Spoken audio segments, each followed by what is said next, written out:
السلام علیکم ورحمۃ اللہ وبرکاتہ۔ بسم اللہ الرحمن الرحیم۔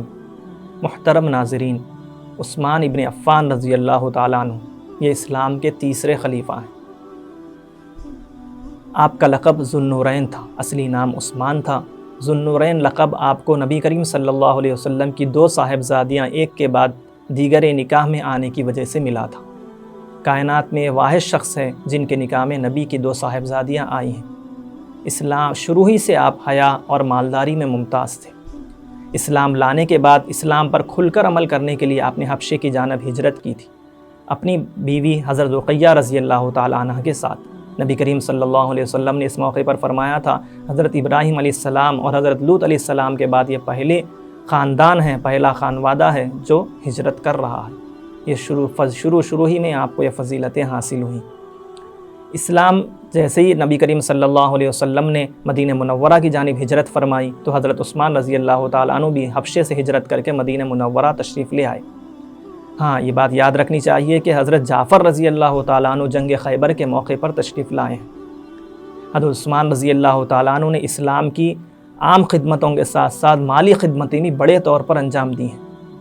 کبھی کنواں کا موقع رہا ہو یا بڑے فاقہ کشی کا موقع ہو یا لشکر کو تیار کرنے کا موقع ہو، ہر موقع پر آپ نے اسلام کی معاونت کی اور اپنے آپ کو ایک عظیم اعزاز سے نوازا ہے۔ اور اگر میں یہ دعویٰ کروں کہ کوئی واحد صحابی ہیں جن کو موقع بموقع جنت کی بشارتیں ملی ہیں تو یہ کوئی غلط بات نہیں ہوگی۔ محترم ناظرین، آپ رضی اللہ تعالیٰ عنہ نے بیش بہا کارنامے اسلامی تاریخ کے لیے، اسلامی ریاست کے لیے انجام دیے ہیں۔ ایک نمایاں کارنامہ آپ کا سب سے بڑا قرآن کو جمع کرنے کا ہے۔ قرآن کو جمع کرنے کا کچھ گفتگو ہم نے اس سے پہلے بھی ایک ویڈیو میں ذکر کی ہے کہ قرآن جو ہے الگ الگ کسی ایک صحابی کے بعد مکمل نہیں تھا۔ حضرت ابوبکر صدیق رضی اللہ تعالیٰ عنہ نے ایک واقعے کے پس منظر میں قرآن مجید کو تمام صحابہ سے جمع کر کے ایک کامل نسخہ تیار کروایا تھا۔ اب یہاں پر یہ ہوا کہ حضرت حذیفہ بن یمان رضی اللہ تعالیٰ عنہ آذربائیجان اور آرمینیا کی جنگ کے موقع پر وہاں پر تشریف فرما تھے، اس جنگ میں شرکت کر رہے تھے۔ انہوں نے دیکھا کہ مختلف قرأتیں جو قرآن مجید مختلف قرأتوں میں نازل ہوا ہے، صحابہ اور ان کے شاگرد، ان کے بعد والے لوگ اس قرأتوں کے سلسلے میں اختلاف کر رہے ہیں۔ ہر آدمی اپنے آپ کو صحیح اور دوسرے کو غلط سمجھتا ہے، اپنی قرأت کو صحیح اور دوسرے کی قرأت کو غلط سمجھتا ہے۔ اس بات کو سمجھنے سے پہلے آپ کو یہ سمجھنا پڑے گا کہ قرآن مجید 7 رسم الخط پر، 7 رائٹنگ پر نازل ہوا یا 7 انداز سے پڑھنے پر نازل کیا گیا۔ نبی کریم صلی اللہ علیہ وسلم نے ہر صحابی کے اعتبار سے ان کو اس قرأت سے قرآن مجید پڑھوایا، اور جس صحابی نے جس انداز سے قرآن مجید پڑھا تھا ان کے بعد والے شاگردوں کو بھی انہوں نے اسی انداز سے پڑھایا۔ اسی طرح یہ سلسلہ چلا جب تک یہ بات کم لوگوں تک محدود تھی اور عام طور پر یہ بات لوگوں کو معلوم تھی، تب تک تو کوئی پریشانی کا وجہ نہیں تھی۔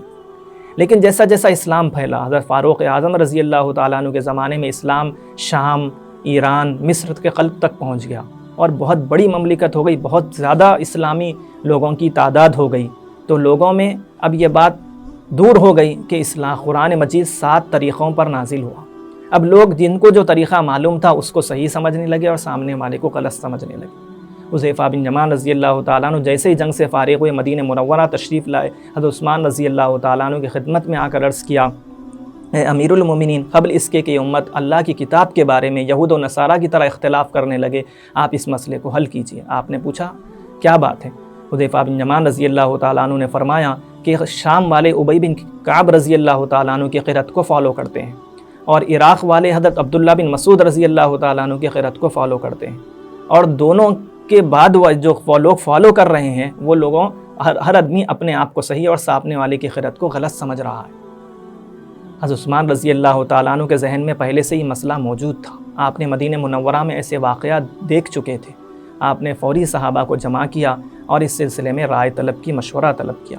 سب نے پوچھا کہ آپ کی کیا رائے ہے؟ آپ نے کہا کہ میں چاہتا ہوں کہ لوگوں کو ایک مصحف پر، ایک رسم الخط پر جمع کر دوں تاکہ کوئی اختلاف نہ رہے۔ جو نسخہ حضرت ابوبکر صدیق رضی اللہ تعالیٰ عنہ کے زمانے میں ایک جا کیا گیا تھا، وہ حضرت حفصہ رضی اللہ تعالیٰ عنہ کے پاس تھا، اس کو منگوایا گیا اور آپ نے ایک صحابہ کے 7 لوگوں کی جماعت کو تیار کیا اور ان کو یہ کام سونپا کہ یہ اس نسخے کی نقل فرمائے۔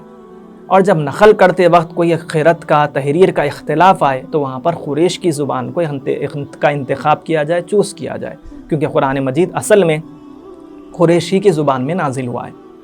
یہ 7 لوگوں کی جماعت آگے چل کر 12 لوگوں کی جماعت میں منتقل ہو گئی، اور اس تمام لوگوں نے مل کر ایک ایسا نسخہ تیار کیا کہ جس کے اندر قرأت کی تمام متواتر جو صورتیں تھیں، تمام متواتر جو قرأتیں تھیں، وہ تمام قرأتیں اس کے اندر جمع ہو گئی۔ پھر پہلے جو حضرت ابوبکر صدیق رضی اللہ تعالیٰ عنہ کے زمانے میں جو قرآن پر کام ہوا تھا، اس میں صورتیں الگ الگ مصحف میں ہر صورت کی الگ الگ کاپی تھی۔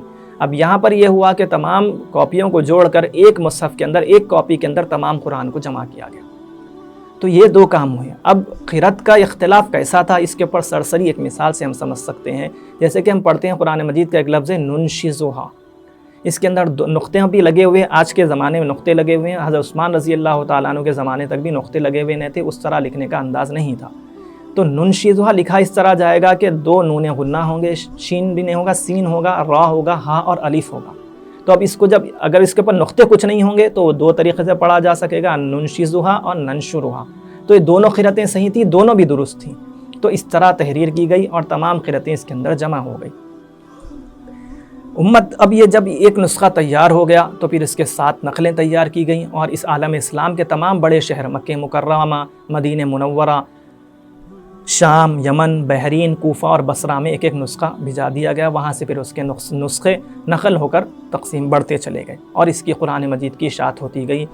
صحابہ کرام نے اور تمام امت نے حضرت عثمان رضی اللہ تعالیٰ عنہ کے اس کام کو غایت استحسان اور جو ہے قابل تحسین نگاہوں سے دیکھا، قابل تعریف نگاہوں سے دیکھا، اور اس بات پر امت کا اجماع ہو گیا تمام صحابہ کے ساتھ کہ حضرت عثمان رضی اللہ تعالیٰ عنہ کے زمانے میں جو رسم الخط اختیار کیا گیا تھا، اس کے علاوہ کسی اور رسم الخط میں قرآن مجید کو تحریر کرنا صحیح نہیں ہے۔ محترم ناظرین، یہ تو عثمان رضی اللہ تعالیٰ عنہ کے زمانے کا سب سے بڑا کارنامہ تھا، اور آپ نے جو کام کیا وہ اجماع امت بن گیا، اور اس سے ہٹنا کسی بھی مسلمان کے لیے صحیح نہیں ہے۔ آپ کو اور ایک بڑا کارنامہ ہے، اس سے پہلے کوئی لشکر سمندروں پر نہیں چلا تھا۔ سب سے پہلا خیال اس بات کا حضرت معاویہ رضی اللہ تعالیٰ عنہ کو آیا، آپ نے بحری بیڑا تیار کرنے کی اجازت مانگی، حضرت عثمان رضی اللہ تعالیٰ عنہ نے اجازت دے دی۔ جو روم کے ساحل پر جو کچھ روم کا اثر باقی رہ گیا تھا، آپ نے تقریباً 50 لڑائیاں لڑ کر ان تمام کو فتح کر لیا، اور یہ روم کی مملکت میں آخری کیل ثابت ہوا، اور حضرت عثمان رضی اللہ تعالیٰ عنہ ہی کے زمانے میں قیصر روم جہنم رسید ہوا۔ اور ایک کارنامہ جو آپ کا بہت مشہور ہے وہ یہ ہے کہ جمعہ کے وقت اذان ہوا کرتی تھی۔ حضرت نبی کریم صلی اللہ علیہ وسلم کے زمانے میں، ابو بکر و عمر رضی اللہ تعالیٰ عنہ کے زمانے میں اذان ہوتی تھی۔ کہاں ہوتی تھی؟ جب خطیب جو ہے ممبر پر بیٹھتے تھے تو ان کے سامنے جو اذان آج ہوتی ہے وہ اذان ہوتی تھی، اس کے بعد اقامت ہوتی تھی۔ جب لوگ بہت زیادہ ہو گئے اور نماز میں پہنچنے میں کچھ تاخیر ہو جاتی تھی تو خطبہ ہو جاتا تھا، نماز ہو جاتی تھی، تو اس بات کو دیکھتے ہوئے آپ نے ایک اور اذان کا انتخاب فرمایا جو ظہر کا وقت شروع ہوتے ہی ہوتی ہے۔ جیسا آج کل جو پہلی اذان کہلاتی ہے، وہ پہلی اذان حضرت عثمان رضی اللہ تعالیٰ عنہ نے ایجاد کی، عثمان رضی اللہ تعالیٰ عنہ نے اس کو منتخب فرمایا، حکم دیا، تمام صحابہ نے اس کو پسند کیا، تو یہ بھی اجماع بن گیا۔ دوسری اذان یعنی پہلی اذان جو حقیقت میں ہے وہ بھی حضرت عثمان رضی اللہ تعالیٰ عنہ کی انتخاب کی ہوئی ہے۔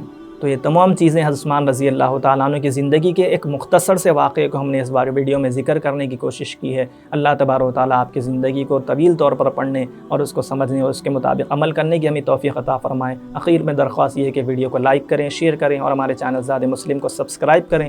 کسی اور ٹاپک پر کوئی اور ویڈیو بننی چاہیے تو کمنٹ سیکشن میں کمنٹس کر کے ضرور بتلائیں۔ جزاکم اللہ خیرا۔